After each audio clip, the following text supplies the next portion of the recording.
अमेरिकी बाजारों में कल दिखी सुस्ती, तीनों इंडेक्स गिरकर बंद। एशियाई बाजारों की भी मिली जुली शुरुआत। एसजीएक्स निफ्टी है सपाट। अब नजर है कल होने वाली ओपेक की बैठक पर। ब्रिटेन के स्टील कारोबार का एक हिस्सा बेचेगी टाटा स्टील। लिबर्टी हाउस के साथ किया करार, 10 करोड़ पाउंड में डील की उम्मीद। पूरे टावर कारोबार को बेचेगी आइडिया। 11,000 टावर बेचकर करीब $1 अरब जुटाने की योजना। नोटबंदी पर आरबीआई ने दी एक और राहत। आज से नई करेंसी के रूप में जमा पैसे को निकालने की लिमिट होगी खत्म। काले धन पर सरकार की एक और स्कीम, खुद सामने आई है और 50% टैक्स भरिए। प्रधानमंत्री गरीब कल्याण योजना में जाएगा टैक्स का 25% हिस्सा। लेकिन पकड़े जाने पर ब्लैक मनी पर लगेगा 60 से 90% तक टैक्स। जेल भी जाने की आ सकती है नौबत। इनकम टैक्स कानून में बदलाव का बिल लोकसभा में हुआ पेश।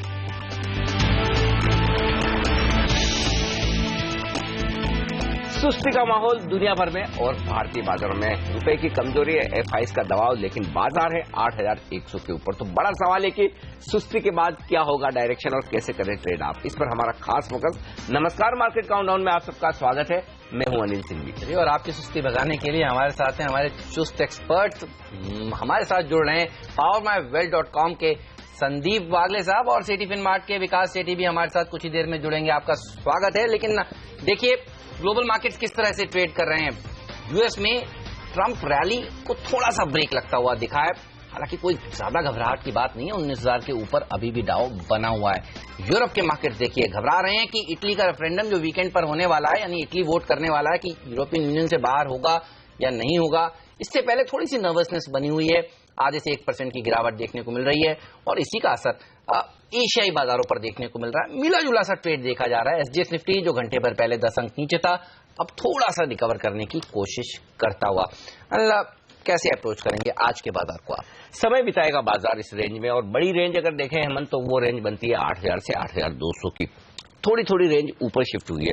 जो पहले 7,900 से 8,100 की दिख रही थी सीरीज की शुरुआत में, उस रेंज में थोड़ा बदलाव आया है। थोड़ा हम ऊपर की तरफ बढ़ रहे हैं। तो ऐसा लगता है कि कोई बड़ी तेजी या बड़ी मंदी के पहले बाजार थोड़ा वक्त इस 8,000 से 8,200 की रेंज में बिताना चाहता है। लेकिन अगर सिर्फ और सिर्फ इंट्राडे की बात करें तो रेंज होगी 8,050 से लेकर 8,150 की। इस रेंज में लगता है थोड़ा सा आज ट्रेड होना चाहिए और बाजार इसी रेंज में रहना चाहिए। 8,100 आज फिर से निर्णायक लेवल है कली की तरह।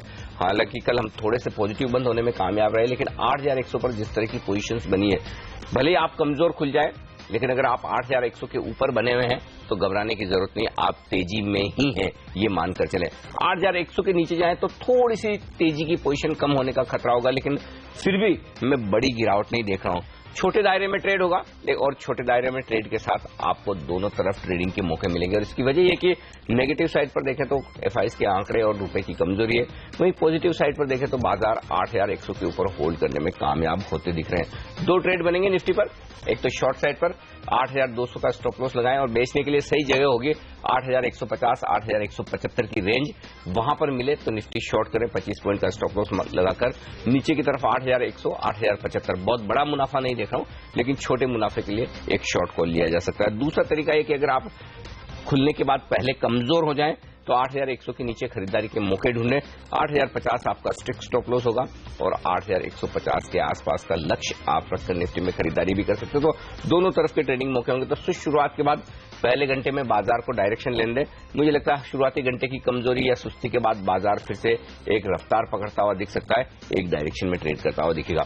हाँ, बैंक निफ्टी जरूर थोड़ा सा कमजोर दिख रहा है और बैंक निफ्टी में 18,500 18,650 वो रेंज है जिसके पार जाना मुश्किल हो रहा है। तो मैंने बैंक निफ्टी पर एक अहम सपोर्ट देख रहा हूं जो 18,000 से लेकर 18,150 की रेंज में है और 18,143 का जो हमने लो बनाया था डिमोनेटाइजेशन और ट्रंप के जीतने के दूसरे दिन, लगता है उस लेवल के आसपास बाजार होल्ड होना चाहिए। फिर भी जिस तरह की कमजोरी बैंक निफ्टी में दिख रही है और थोड़ा ऊपरी स्तरों पर टिकना मुश्किल हो रहा है, 18,500 के एक स्टॉप लॉस के साथ शॉर्ट पोजीशन बनाई जा सकती है छोटे मुनाफे के लिए 18,150। और अगर आप पहले से शॉर्ट हैं तो 18,000 18,150 की रेंज में आप अपनी शॉर्ट पोजीशन को काट भी सकते हैं। बड़े एग्रेसिव ट्रेडर हैं तो एक छोटा स्टॉप लॉस लगाकर इस रेंज में खरीदारी भी कर सकते हैं। ये बैंक निफ्टी पर ट्रेड है। जहां तक सेक्टर्स का सवाल है, बहुत क्लियर कट दिख नहीं रहा है, लेकिन टेलीकॉम आइडिया की वजह से और कल की तेजी के बाद आज फिर से परफॉर्म कर सकता है। लेकिन एक स्पेस जो कल भी मजबूत थी आज भी नजर आती है, वो है कैश मार्केट के स्टॉक्स की। मिड कैप स्मॉल कैप में तेजी बरकरार रहेगी। नेगेटिव साइड पर बैंक्स और कुछ हद तक फार्मा। बिल्कुल, तो मिड कैप स्मॉल कैप में तेजी बरकरार रहेगी। कल के लिकर स्टॉक्स के अच्छे प्रदर्शन दिखाने के बाद आज कौन से स्टॉक्स और अच्छा प्रदर्शन दिखाएंगे वो हम आपको बताएंगे कार्यक्रम में आगे। लेकिन आप देखिए कल की सबसे खूबसूरत बात बाजार की, बैंक निफ्टी के अंडर परफॉर्मेंस के बावजूद बाजार देखिए हरे निशान में जाकर बंद हुआ, दिन के उच्चतम स्तर के पास जाकर समाप्ति करने में कामयाब रहा। इसे कहते हैं बुल्स का कॉन्फिडेंस बढ़ना। वागले साहब, कल आप तेजी में थे, गुड मॉर्निंग सर। ये बताइए आज भी तेजी करना चाहेंगे या उछाल में बिकवाली, कैसे अप्रोच करेंगे मार्केट्स पर? Good morning Hemant, good morning sir. Bank Nifty अगर वीक होना था तो 18,200 जो हम कल बात कर रहे थे वो ब्रेक होना था, जो नहीं हुआ। हाँ, स्ट्रेंथ तो नहीं थी, लेकिन संकेत यह है कि आज भी तेजी करनी चाहिए। बैंक निफ्टी अवॉइड करें, ऑब्वियसली अनिल जी ने जो कहा बिल्कुल मैं उनके साथ हूं। निफ्टी में मुझे लगता है वीकली में जो पैटर्न बना है वो काफी पॉजिटिव है। तो इसका मेरा इंटरप्रिटेशन ये है कि शायद अगले 2-3 दिनों में साइडवेज होगा, कंसोलिडेशन होगा, बट अगले 2-3 हफ्तों में अच्छी खासी तेजी हो जाएगी। अच्छी खासी मतलब 83-8350 वहां तक मेरा व्यू है। और निफ्टी का मेरा रेंज है 8,000 on the down side, 83-8350 on the up side. तो ऑब्वियसली मैं पॉजिटिव हूं। स्टॉक स्पेसिफिक ज्यादा अपॉर्चुनिटीज मिलेंगे और निफ्टी शायद 1-2 दिन कंसोलिडेट करेगा। आज के लिए मेरा टारगेट है 8250 आज या कल तक, और 8070 के नीचे मेरे हिसाब से नहीं जाना चाहिए, वो मेरा स्टॉप लॉस होगा। बैंक निफ्टी 18,200 18,600 ये रेंज है, और वीकनेस जैसे मैंने कहा 18,200 के नीचे जाता है तो शायद कुछ गड़बड़ हो सकती है। ऑलराइट, चलिए तो इन लेवल्स के ऊपर क्लोजली नजर रखिएगा, इनको नोट डाउन कर लीजिए आप अपने पास। लेकिन सबसे ज्यादा नजर आने किसी की है तो FIS की बिकवाली के फिगर की है, ये खत्म ही नहीं हो रहा। अब देखिए 13 दिनों में जिस तरह से बिकवाली हुई है, करीब करीब मैं जोड़ रहा था 17,000 करोड़ रुपए की कैश मार्केट में बिकवाली, बड़ी बिकवाली है।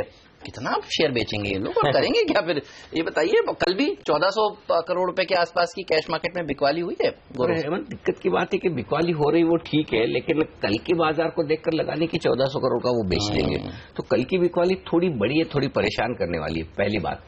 दूसरी बात यह है कि डोमेस्टिक फंड्स खरीद रहे हैं, लेकिन कल उन्होंने FIS के मुकाबले में कम खरीदा है। तीसरी बात है वायदा कारोबार में उनके डेटा थोड़े ठंडे होते हुए दिखेंगे, क्योंकि इंडेक्स फ्यूचर्स में मामूली से छोटा है, लेकिन खरीदारी नहीं है, ये बिकवाली का आंकड़ा है। ठीक बात है। स्टॉक फ्यूचर्स में थोड़ी खरीदारी की है, लेकिन वो कैश मार्केट के मुकाबले में कम है। तो कल के सेशन के कंपैरिजन में डेटा देखे तो बहुत खराब है, वैसे उतने खराब नहीं, लेकिन हाँ इसमें कोई डाउट नहीं कैश मार्केट की बड़ी बिकवाली चिंता की बात। और कैश मार्केट में जब देखिए क्या होता है कि अगर आपने भी पोर्टफोलियो बना रखा है तो आप जनरली कैश मार्केट के स्टॉक्स को अपने पोर्टफोलियो को बार बार छेड़ते नहीं है, क्योंकि उसमें टैक्सेशन इश्यू होते हैं, डिलीवरी लेना देना 50 झंझट होते हैं। तो ऐसे में अगर FIS कैश मार्केट में बेच रहे हैं, इसका मतलब साफ है कि वो वाकई में बेचकर निकलना चाहते हैं। वायदा कारोबार के आंकड़े शॉर्ट टर्म एडजस्टमेंट के होते हैं कि बाजार थोड़ा खराब लग रहा है तो चलिए बेच दीजिए, ट्रेडिंग प्रॉफिट हो जाएगा या लॉस कम होगा, तो वो वाला मामला नहीं दिख रहा। मामला ये दिख रहा है कि FIS को बेचना ही है। अब उसके ट्रिगर चाहे वो इमर्जिंग मार्केट्स में उनके रिडम्पशन आ रहे हो, वो हो, चाहे करेंसी मार्केट की कमजोरी हो, या उन्हें अमेरिका ज्यादा अच्छा लगता है हिंदुस्तान या दूसरे बाजारों के, रीजन अलग अलग हो सकते हैं, या हमारे यहाँ कंजम्पशन स्टोरी पर क्वेश्चन मार्क लगता नजर आ रहा हो। लेकिन कुल मिलाकर बात साफ है कि FIS के ये आंकड़े डेफिनेटली बाजार की मजबूती लिमिटेड रखेंगे। बहुत तेजी से हम भाग नहीं सकते हैं, जैसे ही भागेंगे हर अहम लेवल पर आपको बिकवाली का दबाव झेलना होगा। और इसी वजह से मैं कह रहा हूं कि इतना जल्दी हम 8,200 को पार करेंगे मुझे संभावना कम दिखती है। लेकिन वैसे जो वागले साहब कह रहे हैं आज ही 8,250 हो जाए तो हमारी तरफ से ट्रीट आपको ट्रीट मिलेगी सर, हम दोनों की तरफ से। ये बताइए कहां पर आज आप बुलिश हैं, कौन से स्टॉक्स आपने चुने हैं जो आपको लगता है अच्छी तेजी दिखा सकते हैं?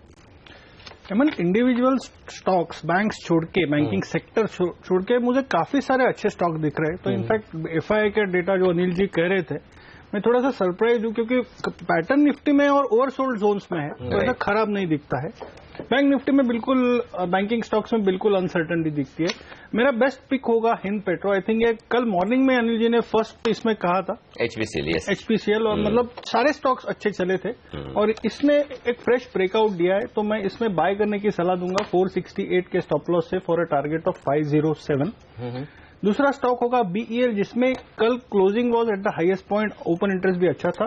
और पैटर्न भी अच्छा बना है फ्रेश हाई की तरफ, और शायद फ्रेश हाई बना है इसमें, तो इसमें मुझे और अपसाइड दिखते हैं। तो बीईएल में स्टॉप लॉस 1363 के से बाय करने की सलाह दूंगा फॉर अ टारगेट ऑफ 1440, और ये 2 से 3 दिन का व्यू है। वाह, तो आज दोनों स्टॉक्स तेजी वाले बता रहे हैं वागले साहब। कल भी चारों के चारों शेयर जो बताए थे वो लॉन्ग साइड के बताए थे। तो बीएल डिफेंस स्टॉक्स में अच्छी हरकत देखने को मिलेगी। ट्रिगर भी है ना, अब बजट जो है देखिए दूर नहीं है, 1 फरवरी को आने वाला है, रैली शुरू हो चुकी है। आज नीरज ने भी इंटरेस्टिंगली काफी सारे स्टॉक्स उतारे थे डिफेंस से जुड़े हुए। ये बताइए, डिफेंस शेयर में तो तेजी होगी, एचपीसीएल में तेजी होगी, लेकिन बात करते हैं एफएनओक्यूज की। यहाँ से क्या इशारा मिल रहा है, यहाँ किस तरह की पोजीशंस बन रही हैं? पोजीशन में एक बदलाव है, जो हाईएस्ट ओपन इंटरेस्ट सीरीज के पहले दिन 8000 पर था, दोनों में शिफ्ट होकर कॉल्स में 8500 पर पहुंचा। तो रेंज 8000-8500 की बन रही थी, लेकिन उसमें एक चीज बदली है, वो ये कि 8500 से ओपन इंटरेस्ट शिफ्ट होकर 8300 पर आया। तो अब इसका मतलब ये कि जैसे जैसे आप ऊपर जाएंगे आपको दबाव आएगा, यानी कि इतना आसान नहीं चढ़ना। या तो आपको कुछ बड़ा पॉजिटिव ट्रिगर चाहिए न्यूज फ्लो के बेसिस पर। ये जो खाली खरीदारी और बिकवाली के आंकड़े हैं, इनके बेसिस पर 8500 पर जाना मुश्किल लग रहा है। तो एक चीज तो ये कि अब आपको 8200 से लेकर 8300 की रेंज में रुकना पड़ेगा, ये पहला संकेत आया। दूसरा, पुट कॉल रेशियो में कोई बदलाव नहीं, 1 पर है। तीसरा ये कि कल के सेशन में बैंक निफ्टी में कमजोरी होने के बावजूद कोई ओपन इंटरेस्ट खास बढ़ा नहीं, 3-4 हजार शेयरों का। निफ्टी में थोड़ी सी पोजीशंस बनी है, 6 लाख शेयरों की थोड़ी सी तेजी की पोजीशन बनी है। पुट ऑप्शन में जो सबसे ज्यादा ओपन इंटरेस्ट बढ़ा है वो 6 लाख शेयरों के आसपास का 8000 के पुट पर बढ़ा है, 4 लाख शेयरों का। तो इसका मतलब साफ है कि ट्रेडर्स मानकर चल रहे हैं कि बाजार 8000 को आसानी से तोड़ेगा नहीं। पिछली सीरीज में तोड़ दिया, इस बार 8000 अहम सपोर्ट है और इतना आसानी से हम उसके नीचे नहीं जाएंगे। तो नीचे की रिस्क आपको साफ दिख रही है 8000 की, ऊपर 8200 से 8200 की 8300 की रेंज में जाकर आप अटकेंगे, ये संकेत साफ दिख रहा है। और जब आपको आंकड़े इस तरह के मिले तो फिर आपके लिए तरीका एक ही है, आप ट्रेंड के साथ ट्रेड नहीं कर सकते, ट्रेंड के विपरीत ट्रेड करना होगा, क्योंकि आपको निचले स्तरों से सपोर्ट मिल रहा है घरेलू फंड्स की खरीदारी का, और टेक्निकली बाजार थोड़ा ठीक होता दिख रहा है। ऊपरी स्तरों पर आपको रुपए की कमजोरी और एफआईएस के आंकड़े ज्यादा तेजी से बढ़ने नहीं देंगे। तो बाजार की चाल के विपरीत काउंटर ट्रेड लें। जरूरी नहीं है कि 9-15 पे आपको ट्रेड करना है, खुले बाजार को सेटल होने दें एक लेवल पर, एक डायरेक्शन लेने दें। जो फर्स्ट हाफ में आपको डायरेक्शन मिलेगा, सेकंड हाफ के उसके विपरीत आपको एक डायरेक्शन मिल सकता है, तो उस हिसाब से ट्रेड करना ठीक है। तो कॉन्ट्रा ट्रेड जिसमें अनिल परफेक्ट है वो आपको लेना चाहिए, सीखना चाहिए कि किस तरह से आप बाजार के चाल के विपरीत काम करके पैसा बना सकते हैं। लेकिन चलिए देखते हैं हमारे बाकी के 5 एक्सपर्ट्स क्या कह रहे हैं, निफ्टी को किस तरह से ट्रेड करना चाहिए, और राय आपकी स्क्रीन पर आती हुई। विवेक गुप्ता कह रहे हैं कि खरीदना चाहिए, बाय ऑन डिप्स का मार्केट है, 8160 तक जा सकता है, 8065 का स्टॉप लॉस भी रखिए।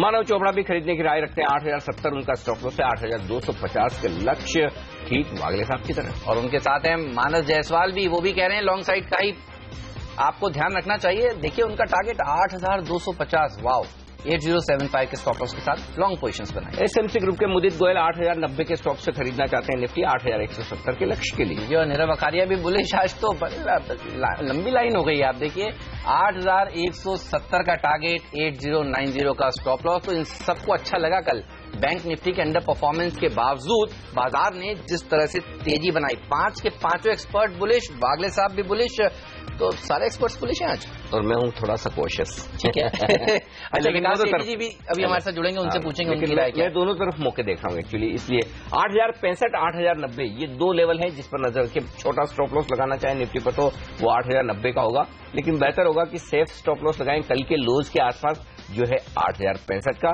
खरीदे निफ्टी 8170 ऊपर का टारगेट है, ये 5 एक्सपर्ट्स की राय इस वक्त आपके लिए।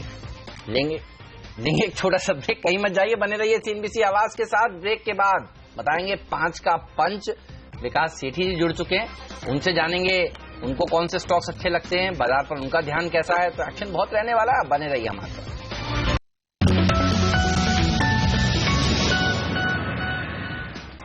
और अब वक्त है उन शेयरों पर बात करने का जहां पर आज एक्शन रहने वाला है खबरों के दम पर। और महानगर गैस लिमिटेड, हम लगातार आपको कह रहे हैं कि देखिए गैस कंपनियों के दमदार रिजल्ट्स आएंगे, और आज देखिए 41% के आसपास मुनाफा बढ़कर आया। हालांकि आय में थोड़ी सी कमी भले ही है, लेकिन उससे कोई खास घबराने की जरूरत नहीं। और वो इसलिए कि मार्जिन देखिए क्या दमदार बढ़े हैं, 8% से ज्यादा मार्जिन बढ़े हैं।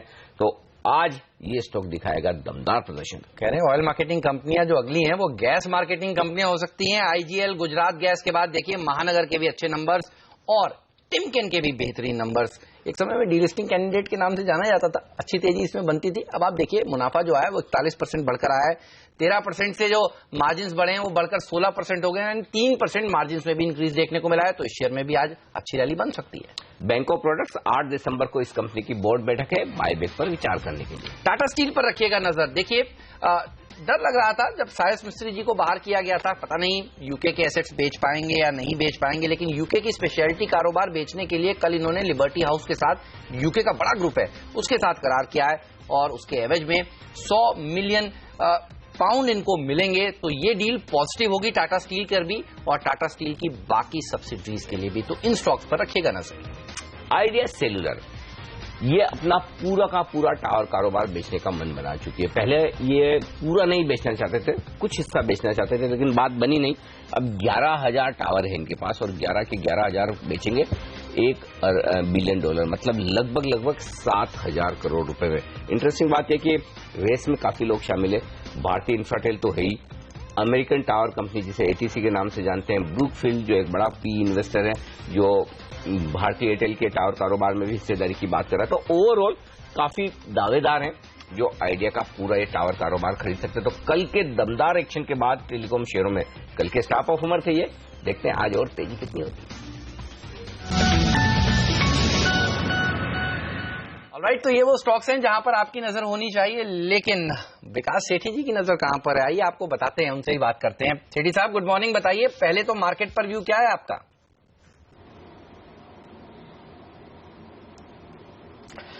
Good morning Hemant, good morning Anil ji. जहां तक बाजार का सवाल है, मुझे लगता है जो पिछले 7-8 दिनों में जो एक बहुत अच्छी करेक्शन हमने बाजार में देखी, उसके बाद जो फ्राइडे को एक अच्छी रिकवरी देखी, तो मुझे लगता है ये जो रिकवरी है वो आज भी कंटिन्यू रहनी चाहिए। कल भी बाजार में निफ्टी के लेवल्स पे हल्की रिकवरी थी, but that was more to do with जो बैंक निफ्टी में गिरावट थी उसके कारण से वो नजर नहीं आ रहा था। बट मुझे लगता है बाजार में अभी स्ट्रेंथ है और ये रिकवरी कंटिन्यू रहनी चाहिए। बट एक वोलेटिलिटी बिल्कुल बनी रहेगी, बिकॉज आने वाले फोर्टनाइट में 3 मेजर इवेंट्स है जो मार्केट्स पे इंपैक्ट करेंगे। एक तो जो इटली में रेफरेंडम होना है उसका एक बाजार को रिएक्ट करना रहेगा, फिर 7 तारीख को आरबीआई की मॉनेटरी पॉलिसी है तो वहां पे क्या होता है, और फिर 13-14 तारीख को जो फेड की मीटिंग है उसका भी एक इंपैक्ट रहेगा। तो बाजार में वोलेटिलिटी बिल्कुल बनी रहेगी, बट मुझे लगता है अगर कोई कारण से बाजार में गिरावट आती है तो डेफिनेटली खरीदारी करने के मौके ढूंढने चाहिए। मुझे बाजार ये जो इवेंट्स पैन आउट होने के बाद in the run up to the budget एक यहां से बहुत अच्छी रैली नजर आती है। So I would recommend that investors should be long on this market. Okay, तो तेजी करें, यही सही रणनीति होगी आपके लिए। तो विकास लेकर आते हैं आपके लिए कुछ बेहतरीन स्टॉक और खासतौर से विकास के कैश मार्केट के स्टॉक्स बड़ा दमदार प्रदर्शन करते हैं। उसमें खबरों वाले भी होते हैं, उसमें खबरों का तड़का भी होता है। तो आज देखते हैं विकास ने कौन से शेयर चुने, उसके लिए थोड़ा सा इंतजार करना होगा। एक ब्रेक।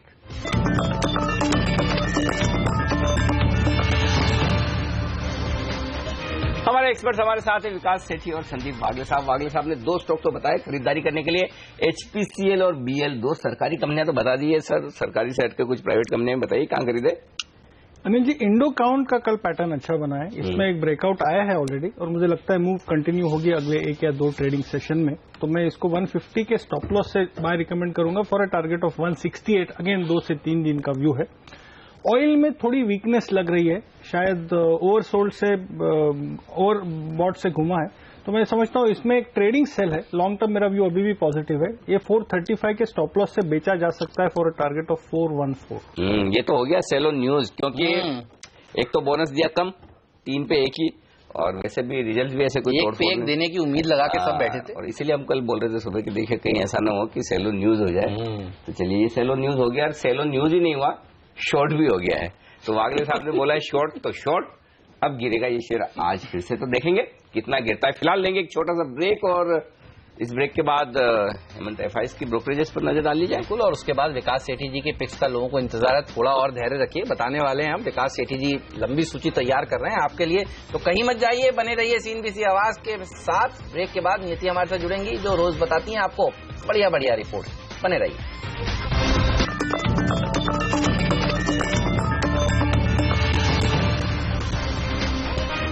स्वागत है आप सभी का CNBC आवाज पर। आप देख रहे हैं मार्केट काउंटडाउन और जैसा कि हमने आपको कुछ देर पहले बताया, टाटा स्टील अपने यूके के कुछ एसेट्स को बेचने के लिए लिबर्टी हाउस के साथ करार कर लिया है और इस पर ब्रोकरेज हाउसेस किस तरह से इसको देख रहे हैं। चलिए सीए चलते हैं नियति के पास और जानते हैं। नियति बताइए टाटा स्टील के बारे में भी और ऑयल इंडिया पर CLS से क्या कह रहा है। लंबी अवधि से ओवरहैंग जरूर था इस स्टॉक पर क्योंकि जिस तरह से टाटा का टसल चल रहा है और साथ साथ में यूके के कारोबार का जो ऑनगोइंग रिस्ट्रक्चरिंग प्रोसेस है बिल्कुल उसी तरह के उसी तर्ज पे इन्होंने बेचा है। 100 मिलियन पाउंड्स का इनको एक डील उन्होंने लिबर्टी हाउस के साथ स्पेशलिटी स्टील कारोबार बेचने के लिए की है। मगर सिटी कह रहा है कि न्यूट्रल का कॉल वो मेंटेन कर रहे हैं। 450 का इनका लक्ष्य है। क्यों? क्योंकि इनका जो पेंशन रेजोल्यूशन TSL यूरोप का होगा वो एक की अपसाइड ट्रिगर होगा और हायर कोकिंग कोल के जो प्राइसेस हैं वो उसका इम्पैक्ट काफी अनसर्टन है। इसलिए अभी इनका जो टारगेट प्राइस है वो 450 का है। मॉर्गन स्टैनली ओवरवेट का कॉल तो दे रहा है लेकिन टारगेट प्राइस उनका भी 472 का है। कंपनी का हेडकाउंट 1700 के आसपास कट होगा इस सेल के बाद। 10% के से ऊपर का इनका यूरोपियन कैपेसिटी को कंट्रीब्यूट करता है ये कारोबार। 472 के लक्ष्य के लिए ओवरवेट की रेटिंग दे रहे हैं लेकिन सबसे ज्यादा आउट परफॉर्म की रेटिंग और लक्ष्य क्रेडिट स्विस ने दिया है। 515 का इनका लक्ष्य है। 6% अपसाइड ये देख रहे हैं। लंबी अवधि का ओवरहैंग खत्म होना स्टॉक के लिए पॉजिटिव है। ऑयल इंडिया कल नतीजे इनके खराब आए थे। सेल ऑन न्यूज हुआ बोनस के शेयर के बाद खबर के बाद। प्रॉफिट मिस था क्योंकि हायर सर्वे एक्सपेंसेस थे। CLS से ऐसा कह रहा है। एबिटा इनका ब्रॉडली इन लाइन था। 2-3% के आसपास का एक प्रॉफिट मिस था लेकिन टारगेट प्राइस ये इंक्रीज कर रहे हैं क्योंकि इनका मॉडल को ये फैक्टर इन करके चल रहे हैं कि आगे अच्छी ग्रोथ होगी। 12 रुपीज पर लीटर केरोसिन के प्राइस को ये प्राइस इन करके चल रहे हैं। मेंटेन कर रहे हैं बाय का कॉल यानी निवेश करके चलिए। 450 का इनका लक्ष्य था। इसे बढ़ा करके अभी ये 510 रुपए का कर रहे हैं। 19% का मौजूदा भाव से ये अपसाइड देख रहे हैं ऑयल इंडिया में 12 महीने के दौरान। CLS से कह रहा है। आज इंटरेस्टिंग है मामला ऑयल इंडिया पर। वागले साहब और CLS का होगा मुकाबला। CLS कह रहे तेजी कीजिए, वागले साहब कह रहे हैं मंदी कीजिए। तो देखते हैं ऑयल इंडिया किस तरफ जाता है। लेकिन विकास आपसे पिक्स लूं उससे पहले राय एक टाटा स्टील पर लेना चाहता हूं जो ये यूके के एसेट्स बेचने का जो फैसला लिया है स्पेशलिटी कारोबार का। बताइए टाटा स्टील में वैसे तो आप काफी समय से मेटल स्टॉक्स में बुलिश हैं, टाटा स्टील खरीदेंगे?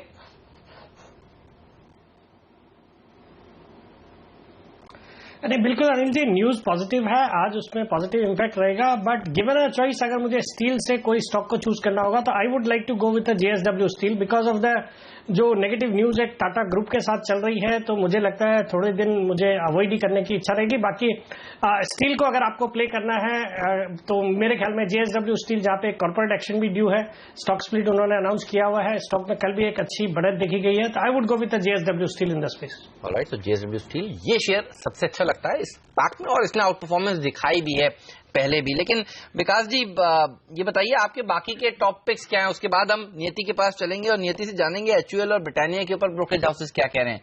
तो बताइए सर आपके पिक्स क्या हैं।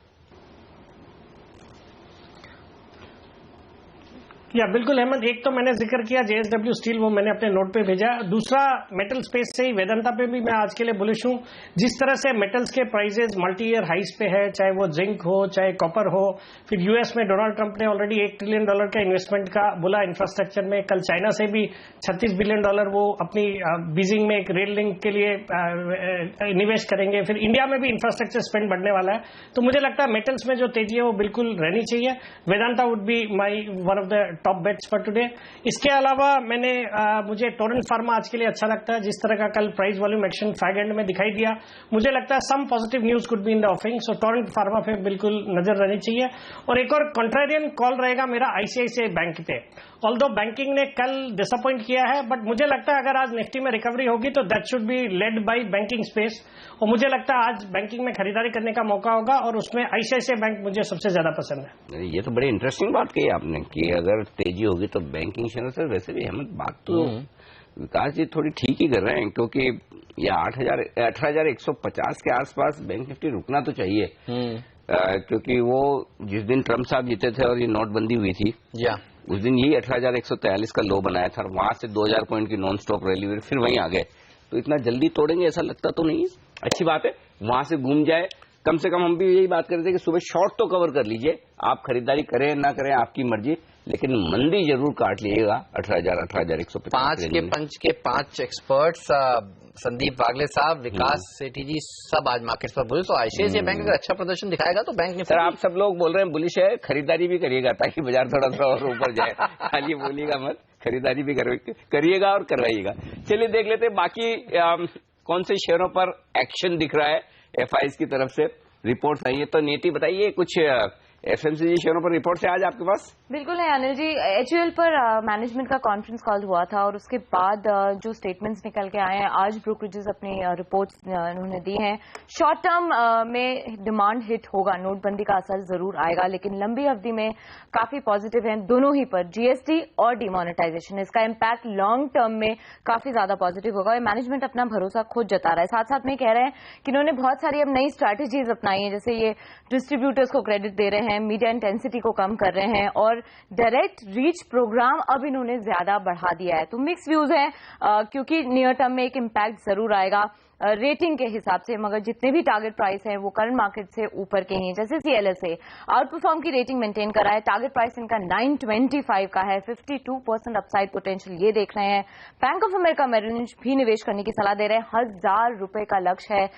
एचयूएल पर 65% का upside Bank of America Merrill Lynch देख रहे हैं कि जीएसटी और डिमोनेटाइजेशन का जिस तरह से मैनेजमेंट ने भरोसा दिलाया है उस पर काफी ज्यादा बुलिश है, इनको ये पोर्टफोलियो में शामिल करने की राय ये दे रहे हैं। एचयूएल पे लेकिन सिटी सेल का कॉल मेंटेन कर रहा है, टारगेट प्राइस इनका 830 का है, जो भी मौजूदा भाव से 37% का अपसाइड ही है।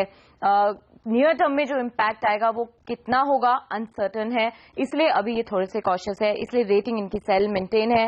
मॉर्गन स्टैनली भी अंडरवेट का रेटिंग इन्होंने मेंटेन किया है, टारगेट प्राइस 750 का है, जो कि 24% अपसाइड का ही है। स्विच करने को कह रहे हैं आपको आईटीसी में, अगर आपके पास है, क्योंकि रिस्क रिवॉर्ड वहां पे इनको ज्यादा फेवरेबल लग रहा है। ब्रिटानिया पे जेपी मॉर्गन आज इनिशिएट कर रहा है अपना ओवरवेट की रेटिंग के साथ कवरेज, टारगेट प्राइस 3500 का है, 18% का अपसाइड पोटेंशियल ये देख रहे हैं। डिमोनेटाइजेशन का सेकेंड हाफ में एक वॉलेटाइल इंपैक्ट हो सकता है, लेकिन लंबी अवधि के लिए बेहतरीन पैकेज फूड कंपनी है, निवेश करके चलने की इनको सलाह दे रहे हैं और ग्रोथ पर इनको पूरा भरोसा है। 13% CAGR की ग्रोथ ये क्लॉक कर सकते हैं, निवेश करके चलिए।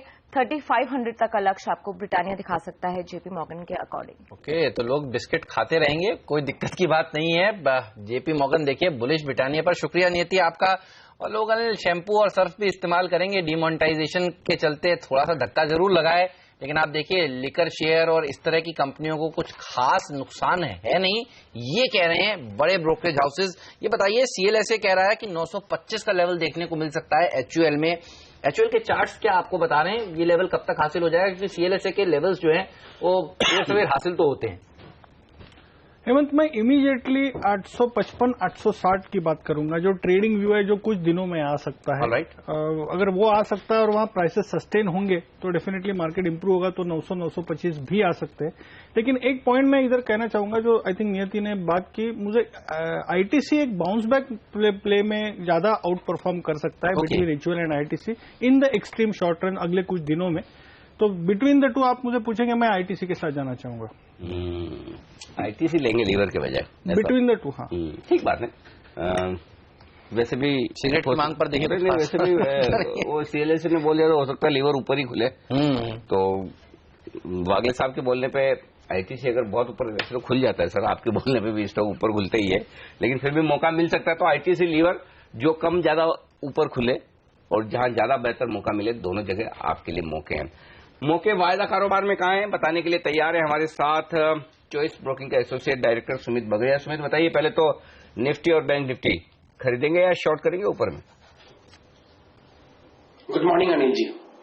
अनिल जी, 2 दिन से मार्केट में हमें थोड़ा सा पुल बैक रिकवरी देखने को मिल रहा है। आई थिंक ये सेम एक बार आज के दिन भी कंटिन्यू रह सकता है। इमीडिएटली निफ्टी के अंदर हमको 8200 तक के लेवल्स एक बार देखने को मिल सकते हैं और हाईएस्ट ओआई डेटा के हिसाब से भी ऊपर में 8300 तक जाने की एक बार पॉसिबिलिटी बन भी रही है।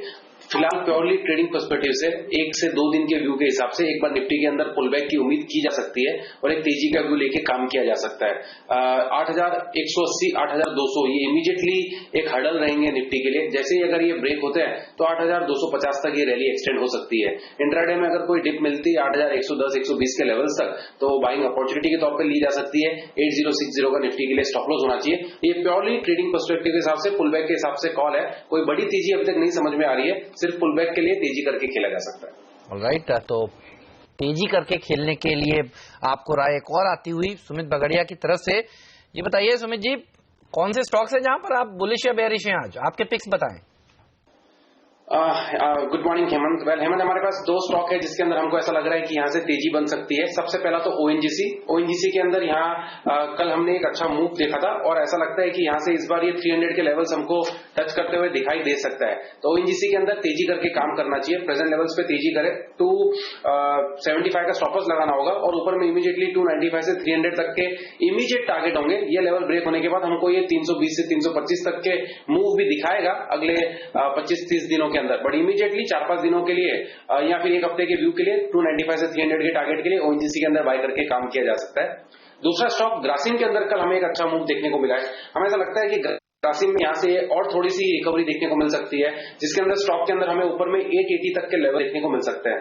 आई थिंक ग्रासिम 840 का क्लोजिंग है कल का, 840 के आसपास बाय करते हैं तो 820 का स्टॉप लॉस लगाना होगा और ऊपर में 865 से 880 के टारगेट हमको 2 से 4 दिनों में ही देखने को मिल सकते हैं और तेजी करके इसके अंदर काम किया जा सकता है।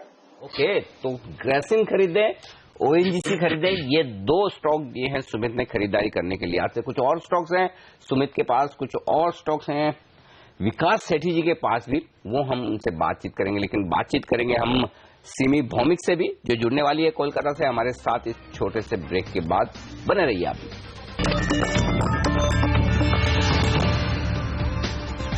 हमारे एक्सपर्ट्स हमारे साथ हैं संदीप वागले साहब, विकास सेठी जी, सुमित बगड़िया जी और अब कोलकाता से हमारे साथ जुड़ रही हैं simibhomik.com की सिमी भौमिक भी। सिमी, गुड मॉर्निंग, स्वागत है आपका सीएनबीसी आवाज पर।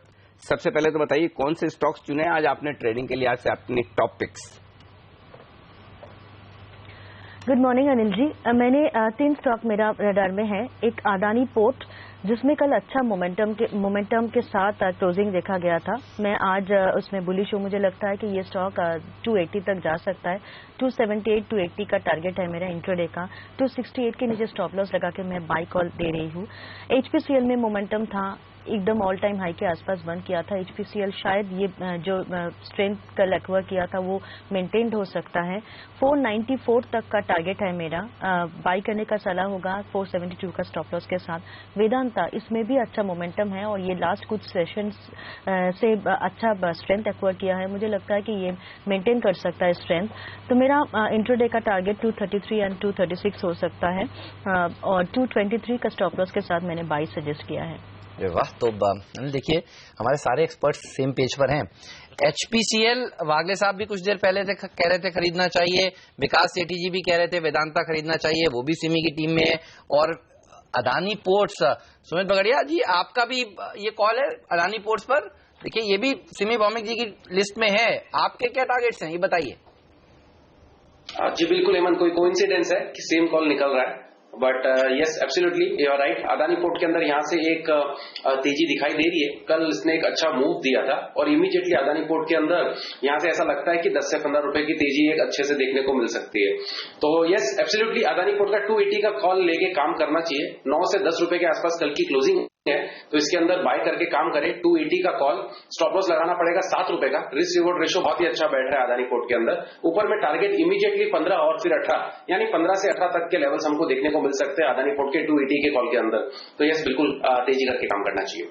चलिए, अदानी पोर्ट आप भी खरीदना चाहते हैं, ये बड़ा इंटरेस्टिंग है मामला। सारे स्टॉक्स है ना मिलजुल कर वही आ रहे हैं, लेकिन एक अच्छी बात है कि आज का कलर तो ग्रीन है और सिमी ने पहन भी रखा है। हाँ, और देखिए और सब लोग तेजी के मूड में, मतलब मैं स्क्रीन के ग्रीन की बात कर रहा हूँ। तो आज अच्छी तेजी देखने को मिले। देखिए धीरे धीरे आप देखिए एसजीएक्स निफ्टी भी ग्रीन हो गया है। अच्छा, हांगकांग के मार्केट्स भी रिकवर हो गए भाई। चलिए देखिए, तो सारे के सारे बाजार रिकवर होते हुए दिख रहे हैं। बढ़िया है कि 8,250 का जो टारगेट है वागले साहब का आज ही आ जाए। सर आपके मुंह में घी शक्कर का मिक्सचर।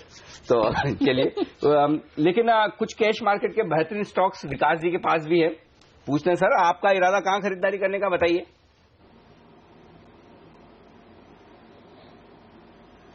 देखिए अनिल जी, मैंने काफी स्टॉक्स रेकमेंड करे हैं, उसमें से जो 2 स्टॉक है वो रिजल्ट बेस्ड है। कल मार्केट्स के बाद उनके नतीजे आए थे। जिन्होंने जो स्टॉक्स आपने भी स्टॉक्स इन फोकस में आज डिस्कस किए, एक तो एमजीएल और दूसरा टिमकेन, दोनों के नतीजे बेहद ही शानदार थे। दोनों में आज बिल्कुल तेजी रहनी चाहिए, तो वहां पे बाई कॉल रहेंगे। इसके अलावा जो और स्टॉक्स है उनमें एक तो बर्जर पेंट्स रहेगा, स्टॉक बहुत ही अच्छा है और जिस तरह से कल सरकार ने गरीब कल्याण योजना का ऐलान किया जिसके अंतर्गत इरिगेशन हाउसिंग को बूस्ट मिलेगा, तो उसका एक प्ले हो सकता है। स्टॉक अपने ऊपरी लेवल से करेक्ट भी हो चुका है, तो यहाँ पे खरीदारी करने का मौका है।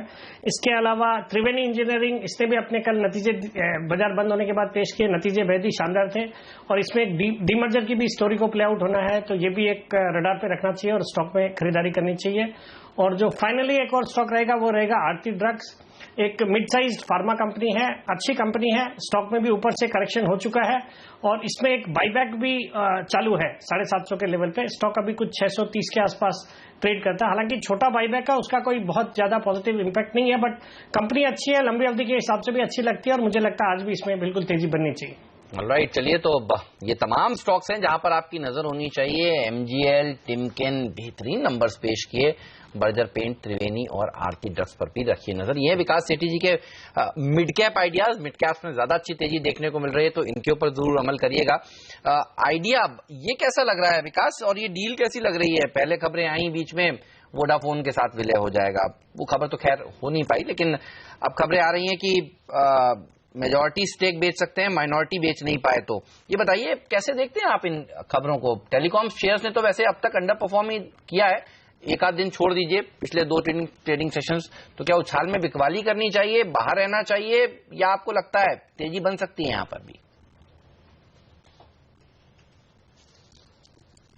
नहीं, बिल्कुल हेमंत, मुझे लगता है आज telecom as a sector should perform. दोनों जो फ्रंटलाइन काउंटर्स है इस सेक्टर में, भारती और आइडिया, दोनों में पॉजिटिव खबरें हैं। आइडिया की ये न्यूज बिल्कुल पॉजिटिव है और कल ऐसे लग भी रहा था इस स्टॉक में, जिस तरह का मूवमेंट हमने देखा, मुझे लगता था कि कोई न्यूज पे ही होना चाहिए, बिकॉज ऑपरेटिंग परफॉर्मेंस में तो कोई सुधार आया नहीं था, तो डेफिनेटली वो फिर आज मटेरियलाइज हुआ। मुझे लगता है आइडिया में बिल्कुल एक गैप अप ओपनिंग रहनी चाहिए और सस्टेन भी होनी चाहिए।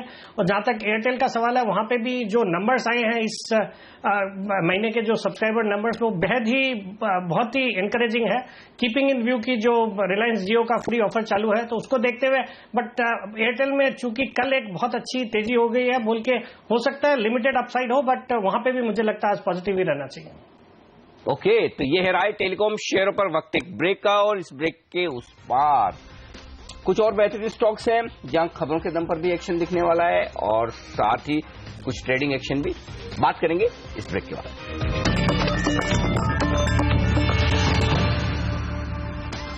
स्वागत है आप सभी का सीएनबीसी आवाज पर। हमारे एक्सपर्ट्स का देखिए दमदार पैनल हमारे साथ बना हुआ है। संदीप वागले जी, विकास सेठी जी, सुमित बगड़िया साहब और सिमी भौमिक जी।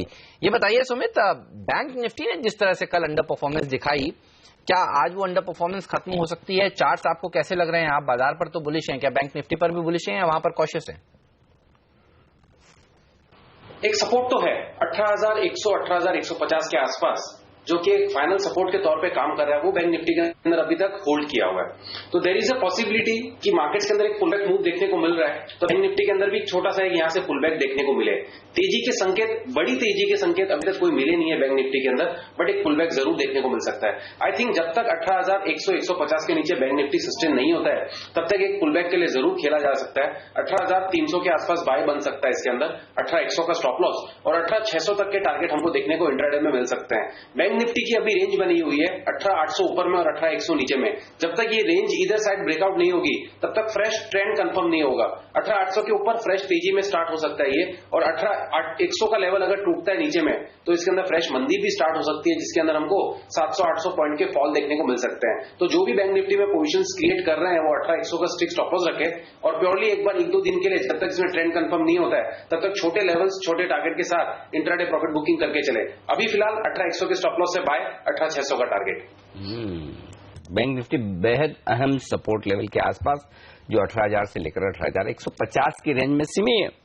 त्रिवेणी इंजीनियरिंग, इसके चार्ट्स देखकर बताइए जरा, क्या कोई तेजी का मौका बनता है? क्योंकि देखिए कल बाजार बंद होने के बाद इसके रिजल्ट बड़े जबरदस्त आए। त्रिवेणी इंजीनियरिंग ने 22 करोड़ के सामने 68 करोड़ का मुनाफा दर्ज किया, आय में 50% की बढ़त हुई, ऑपरेटिंग लेवल पर प्रॉफिट दुगुने से ज्यादा हो गया, मार्जिन 13% से 18%, तो हर पैमाने पर नतीजे बड़े शानदार है। अब स्टॉक चलेगा कि नहीं, ये बताइए चार्ट देखकर आप, और यदि हाँ तो कितना भागेगा? देखिए अनिल जी, चार्ट काफी स्ट्रांग है और मुझे लगता है कि ये स्टॉक इसको परफॉर्म करना ही है। 61 का इमीडिएट रेजिस्टेंस है जो कि क्रॉस करना चाहिए पहले, और 61 के ऊपर अगर सस्टेन करेगा तो 66 से 68 तक का नेक्स्ट हार्डल मैं देख रही हूँ, जो यहाँ तक ये स्टॉक आ सकता है। अब 68 के बाद ये कितना जाएगा वो तो बाद में बता सकती हूँ, क्योंकि अभी तक तो रिसेंट पास में ये 68 से ऊपर जाके सस्टेन नहीं किया है, तो 68 के ऊपर जाने के बाद फ्रेश ब्रेकआउट इसमें आएगी। ओवरऑल चार्ट स्ट्रांग है, मेजर सपोर्ट में सपोर्ट लिया है, और अभी मुझे लगता है कि 61 के आसपास एक ब्रेकआउट छोटा सा होगा, और 61 के ऊपर भागेगा तो 66 से 68 आज ही के दिन का टारगेट होगा। ओके, तो इस शेयर पर रखिए नजर। और ये तीनों शेयर देखिए, त्रिवेणी, टिमकेन, एमजीएल अच्छे नतीजों के दम पर विकास ने भी अपनी पिक्स में शामिल किए हैं। नीरज के स्टॉक 2020 पिक्स में भी ये शामिल है। लेकिन विकास, आपसे जानना चाहता हूं डिमोनेटाइजेशन के ऊपर मैं आपकी राय। 20 दिन हो गए इस मुहिम को चलते हुए, बैंकों के पास 8 लाख करोड़ से ज्यादा की रकम भी आ गई है। कुछ अनकन्फर्म सोर्सेज कह रहे हैं शायद इससे ज्यादा भी आ गए, 10-11 लाख करोड़ भी आ गए हैं। ये बताइए, इस मुहिम को आप किस तरह से देख रहे हैं? और दूसरा सवाल ये है कि जिस तरह से सरकार इस फाइनेंशियल ईयर में दूसरी एमनेस्टी स्कीम लाई है, गरीब कल्याण योजना के नाम से, क्या इससे टैक्स नेट बढ़ेगा डिमोनेटाइजेशन के चलते? और इस थीम को अगर प्ले आउट करना हो मार्केट्स में तो कौन से स्टॉक्स को फायदा होगा?